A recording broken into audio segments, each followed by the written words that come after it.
Okay, there we go. Okay, sorry guys. That's interesting. I didn't just forget to press the mute button like I normally do. Um, that was a whole other thing I had to install and initiate onto the stream. So sorry about that. That was OBS not working correctly. But you guys will catch up soon enough. So, welcome to Comic Island. Sorry about those technical issues. I'll fix that for the after the fact stream. But today we're talking about the MonsterVerse.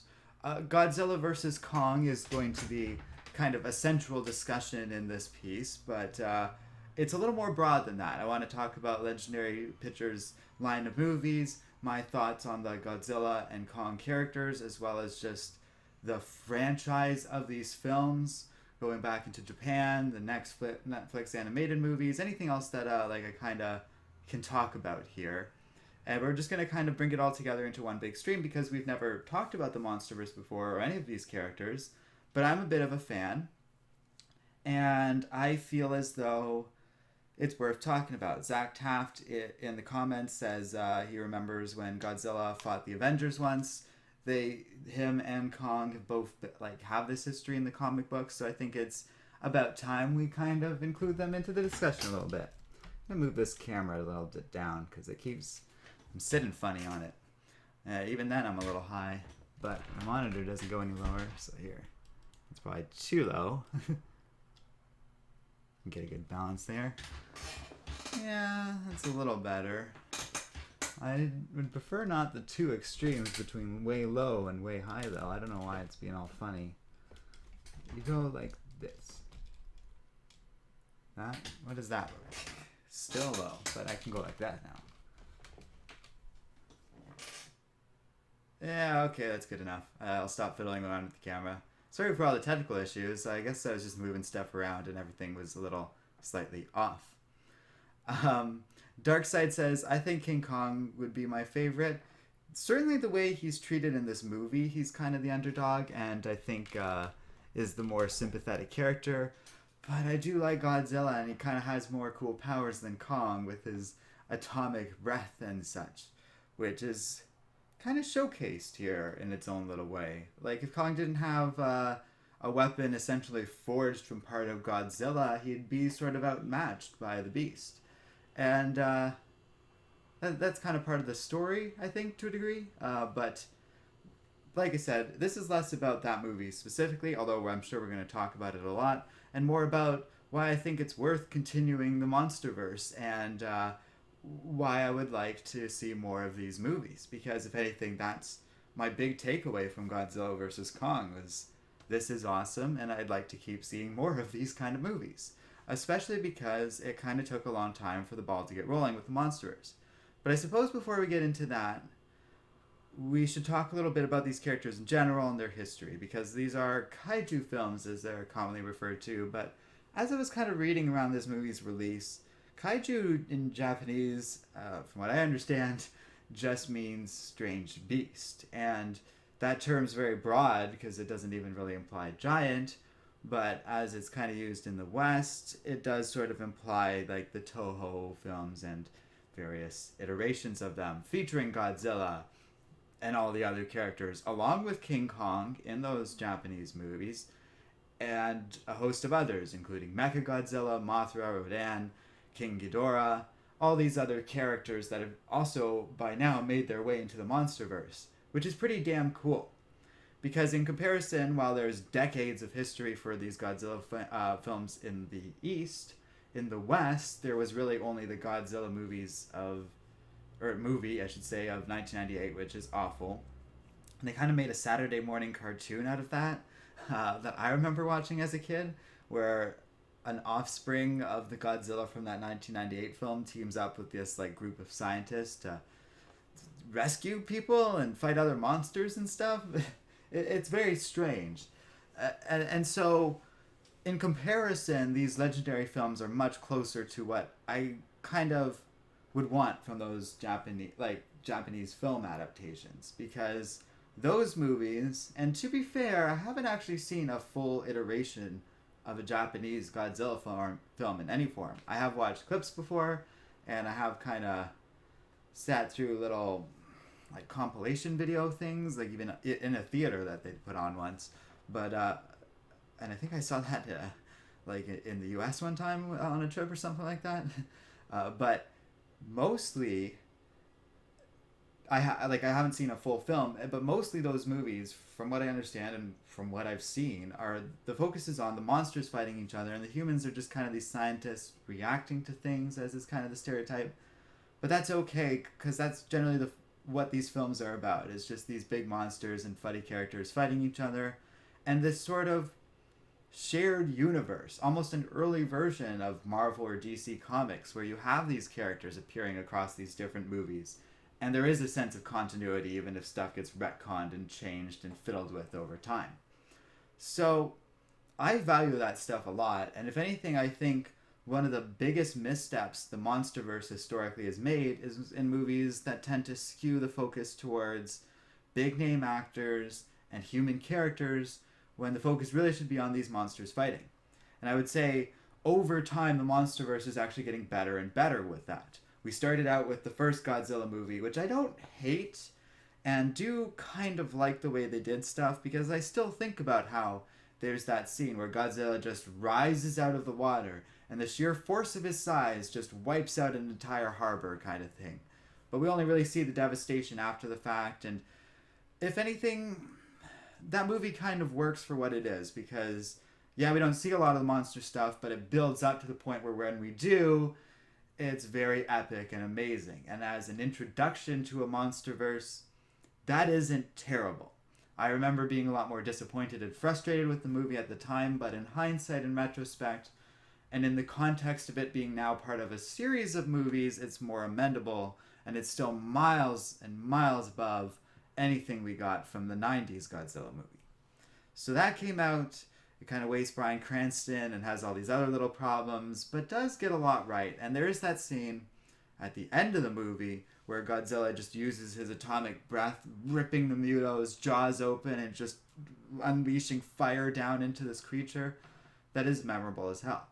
After that is Kong Skull Island, and I think that's definitely a step up. Way more monster action, not only with Kong just batting around helicopters left and right, but battling all these other skull monster beasts, which also show up in Godzilla vs. Kong, which is a very fun little detail.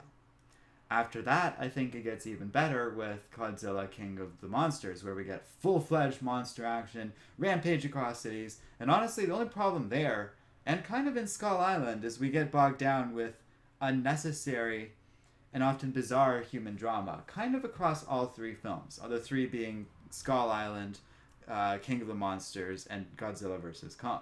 The weakest part of all these movies is always all the nonsense with us dealing with these human characters, which just distracts from the more valuable and fun stuff with the monsters. But I digress. Regardless of problems, the MonsterVerse has, in my opinion, definitely shown an improvement over time, an insane level of ambition, because at this point we've gotten all of the best monsters and most famous ones from the Toho films, and including Mechagodzilla, Rodan, King Ghidorah, Mothra. All these fun elements and things from the original MonsterVerse have been pulled into this movie, but there still feels like wide open opportunities for more ideas. Some of these monsters returning, other stuff that can be done, and I'm very excited about all of that. So yes, when we get to Godzilla vs. Kong, many of the problems I've talked about are present here. The human stuff is borderline nonsensical and insane, and you could easily nitpick it all because there's a company that's built these tunnels that you can go from one part of the earth to Hong Kong, and there's this hollow earth stuff going on, but it's really cool and well done and interesting. So once we actually get there and Kong is swinging around this gravity altered environment where he can jump from one floating island to another, and there's just a ceiling above this giant landscape. It's incredible and difficult to describe until you see it, but it's very creative and interesting, kind of drawing on all this writing and ideas and existing real world mythology about the Hollow Earth. And that stuff is amazing. What it doesn't need, and some human elements work. Kong kind of has this little relationship with this deaf human child, that's done really well. And the human child's handler is like a good character, and that's all you really need. But then there's some dude running around who's completely unnecessary, and you know, all the humans are pretty unnecessary. Millie Bobby Brown is back, and she's there just to explain some of the plot, which is fine because that's more in line with what I was talking about of the humans' role in the Japanese movies, where you have like scientists just sort of reacting to what Godzilla is doing. And that's kind of what she's doing here. And she ends up learning how Mechagodzilla was created. And there is this scene where the Mechagodzilla is being activated, and the completely unnecessary human villain is ranting about how they're going to be the apex predators because they created this horrible machine using Ghidorah's brain. And the thing's just turning towards him and just smashes him. And it's silly, but also a cool moment, just seeing this giant machine turning on them. But it just it has these weaknesses with the human characters, but the strengths are in everything with the monsters and how they interact with each other and the fighting. And there's silly moments here and there even within that, but it doesn't really matter. It's so vivid, entertaining, fun, and I actually am a little frustrated that this was released in this weird way in the home environment, where I kind of felt almost obligated to see it just for the sake of this stream. And then I didn't get to see it in theaters because I kind of wish I had. But yeah, aside from those little things, it was an epic and entertaining movie, and also begs the idea of, well, they need to make more MonsterVerse movies because I do want to see these in theaters, or even just the opportunity to see it in Kong, or like in theaters one day when it's possible. Because for those that don't know, I live in Ontario, where everything is locked down like crazy right now because our provincial government is incompetent as hell. So that's been frustrating. But the movie itself is entertaining, and I just kind of wanted to make this stream recommending it, because the more people that watch it, the more likely they are to make more of these movies. It seems like a hit. It seems as though it's had this huge reaction and has gotten a lot of interest, and HBO Max's strategy might even be working in driving people towards the platform. And I'm okay with that, especially if it means, as we were talking about in the Snyderverse stream, this sort of opens up the opportunity for Warner Brothers to be different and try different things. Because the Snyder Cut was something that really doesn't feel as though it would have worked in theaters, at least without modification, but it works really well for something like HBO Max. And something like the MonsterVerse could definitely see an adaptation in some form or another for the HBO Max series in an entertaining way. All that stuff with Hollow Earth and a lot of other ideas with Monarch could easily be explored, and I'm not really against that. And then, yeah, so let's, I haven't really checked in with comments for a while, so let's start reading some comments.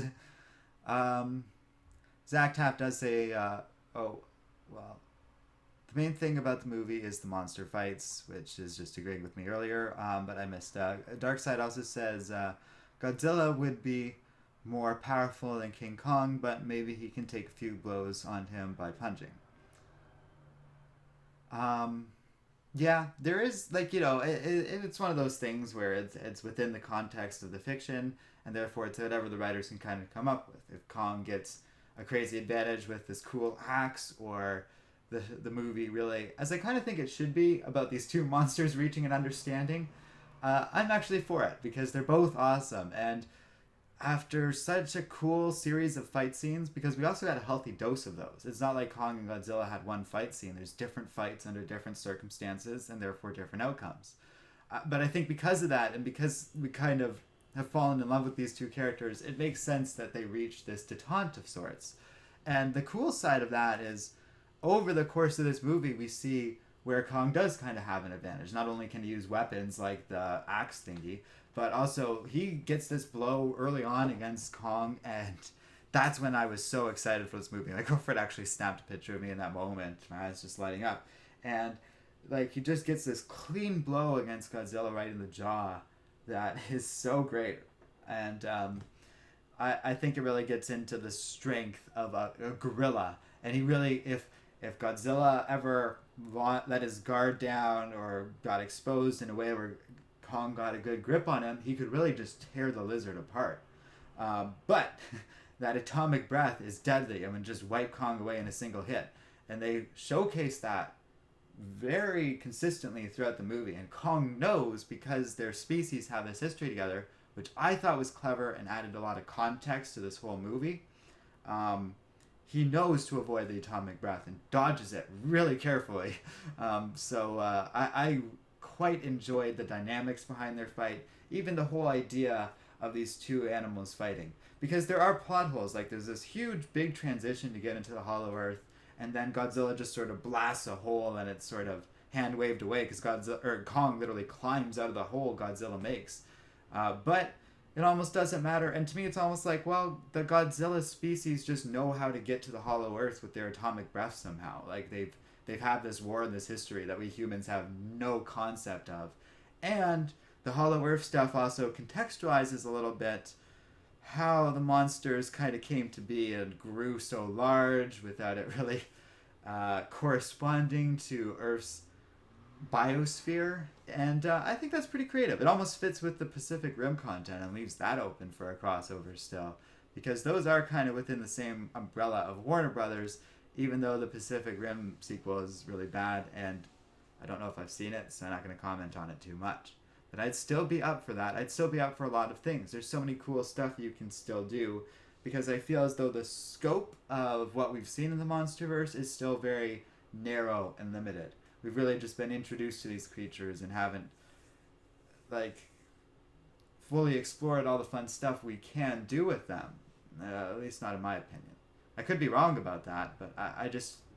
Legendary Pictures have said that, like, people from that company have said that they have a lot of ideas for these movies, and it seems with the success of this that they are going to continue the MonsterVerse. And I'm quite excited to see what comes of that. Zach says, I'm the government, I'm the reason nothing works. I'm not really sure what he's saying there. And then he asks about another Spider-Man Miles Morales stream. Yeah, I'll be doing that here and there. I do want to kind of alternate and provide diverse stream content over time now. So that's why we kind of took a break from talking about film and media to do like a Spider-Man stream and to do a comic book stream. I want to kind of keep those things in check a little bit. But video games are coming, and there are things I want to do in that regard. Chess Philosopher says, I saw it in IMAX, about 10 people in a very big theater. Awesome way to see it. That actually sounds very cool, because an empty theater is kind of a nice experience because it's just very comfortable. And IMAX would be really cool for this. That's kind of where I was touching on a little bit of personal frustration, because I wanted to see this, and we had very concrete plans to see this in a drive-in theater, thinking that would be a safe and plausible way to do it. And that got shut down for a reason I'll never understand, because we'd be in our own car watching this movie. So the level of incompetence, like I said, is staggering in the government level, but I can't speak to that or anything right now. But like, yeah, I can't grapple with that idea. We weren't even able to see it in the drive-in, and we just had to end up watching it at home. And we did make it a little movie night. We got some popcorn and that sort of thing, but it was still not the same thing. And I would have preferred a bigger screen for a more vivid experience. Even a drive-through, you have the surround sound of my car and a big screen, which would have been something. And the drive-in experience, not drive-through, drive-in experience is a fun thing on its own. K5 says, how you doing, man? This movie was pretty good. I did not care for most of the human scenes. I mean, you pretty succinctly summarized my review of the movie from earlier. The monster stuff was awesome and takes up the majority of the film, and therefore it's a good movie. The human stuff is full of weaknesses and plot holes, but I would argue it almost doesn't matter. Like, at the very core of this idea, these giant monsters largely aren't physically possible. A being like Kong wouldn't be able to exist. And I was actually Here, I got it right here. Just for the sake of doing a little bit of research, I pulled out my college physics textbook and was flipping through and reading about, like, how there's a limit on the size of organic beings. You couldn't have something like a giant, even human-sized fly because of the tensile strength of those legs. The proportions would have to be wildly different. A human giant couldn't look human because the legs would have to be much, much bigger to support that much more weight. And therefore, a being like Kong especially just couldn't exist. However, I would argue this doesn't matter. This is like the most inconsequential thing when it comes to talking about Godzilla versus Kong. I was reading about it just in case it did come up in stream. But my point being, we could easily, on the most fundamental level, these creatures aren't possible. So we really just have to throw all that out the window. None of that's important, and like I said, the focus of the Eastern Godzilla movies, and even the Eastern Godzilla vs. Kong movies, has always been about, let's have fun with giant monsters. And if you're working from that central thesis, A, Godzilla vs. Kong did it well, but B, one consistent thing about MonsterVerse and all these movies that could be improved is either scaling back the role of the humans, or just not giving them character arcs, letting them expose what's going on, and just providing a human face to the destruction around them. Beyond that, like, you really don't need much from the humans. It should be the focus on the monsters, and they're getting there. And that's why I think I'm most excited about future MonsterVerse movies, because they keep kind of progressing in the direction of scaling back the importance of the human characters and letting the monsters take on more and more of a significant role. To the extent these movies could actually be made significantly cheaper if Legendary Pictures just stopped bothering attaching expensive names to all these movies. I would argue the expensive names, A, don't actually add anything to any of the movies, with the possible exception of John C. Reilly and Skull Island, and B, they actually lead to more disappointment, because we have stuff where the first Godzilla movie was advertised as featuring Bryan Cranston, and people got excited about it and went to go see him in a Godzilla movie, and he's barely in the movie at all and isn't actually around when Godzilla's around. Not really. So, like, that was frustrating and useless. But then we go to Skull Island. Well, they cast Samuel Jackson, Tom Hiddleston, Brie Larson, all these big names. None of those characters are really important, again, except for maybe John C. Reilly, because his story was entertaining and actually more interesting than the actual story of the characters in Skull Island, because he got, like, stuck on Skull Island with World War II and then learned to, like, live with a Japanese soldier, basically, as they, like, grew old, trapped in this strange island kind of thing. So that was all perfect. But then we go to... what's it called? King of the Monsters, kind of the same idea, but that actually, though it does have names like Charles Dance, the mother from Bates Motel, Millie Bobby Brown, it feels like those human characters are less important, and we're starting to get less big names, cheaper names as well, and the focus is more on putting the budget into the monsters, and that worked very well. Kind of the same thing for Godzilla vs. Kong. There are actors and they do have roles in the movie and stuff, but there isn't any huge names beyond Millie Bobby Brown. She's kind of the biggest name of them all. And that, I would argue, is a strength, and where Godzilla vs. Kong kind of succeeds, because the focus is so much on the character development between Godzilla vs. Kong. And those two... you know what it kind of reminds me of in the best way possible? It's almost just the plot of Hobbs and Shaw, except for instead of Hobbs and Shaw, it's Godzilla and Kong. And the two big giant monsters just have to learn to work together to defeat a common foe. That common foe, I guess spoilers, but I've said it a few times, being Mecha Godzilla. And it's just sort of the crowning achievement of the MonsterVerse. And by the way, this was it. This was all that was ever planned for the MonsterVerse in terms of announced movies. So that's why I think people are trying to give it a push and ensure that Legendary Pictures actually continues on with these movies. My optimism for that is relatively high at this point. I would be very disappointed if that weren't the case and we don't get more movies. And I would actually challenge Legendary Pictures to step it up a little bit. Instead of one movie every few years, like my appetite for these it started to increase following the Godzilla versus Kong movies. And I would like to see, maybe one every couple years or something like that. We don't have to go full MCU. I think that would actually really screw this franchise over if we were doing like more than one movie every year. But we could definitely increase the pace. And the other thing we can do, like I said, is do some more experimental stuff with HBO Max, kind of in between these movies coming out. That's what I would do if someone waved a wand and put me in charge with all these things. And in terms of ideas for what movies to make for the future of this franchise, I would just look east, look at what they did, and start pulling ideas from that. I would start doing what I personally am just going to be doing anyways for fun, and start watching some of those Japanese Godzilla movies, especially some of the newer ones that I know a lot less about, and they look cool as hell. So I'm really excited to see some of those, and personally can't wait to do so. I might even do a stream of some kind after I watch some of them and share my thoughts, or maybe even find recommendations for you guys across the history of that franchise. But we'll have to see for that. If you guys have any ideas for that, feel free to leave a comment in chat or below. But otherwise, I think we're going to wrap up this stream here. That's a nice little half hour, which is, I think, pretty good for a movie review. But thank you so much for everyone who joined and chatted with me. Oh, thanks to Tevye. Sorry, I didn't really acknowledge you there. But that's all I really have to say about these movies for now. And it leaves a lot of room for me to potentially do other videos in the future with Godzilla and Kong. So if you have any ideas for those as well, definitely leave a comment below, especially on the lines of like a top 10 or something. Thanks, guys. We'll see you next time. And y'all have a great day.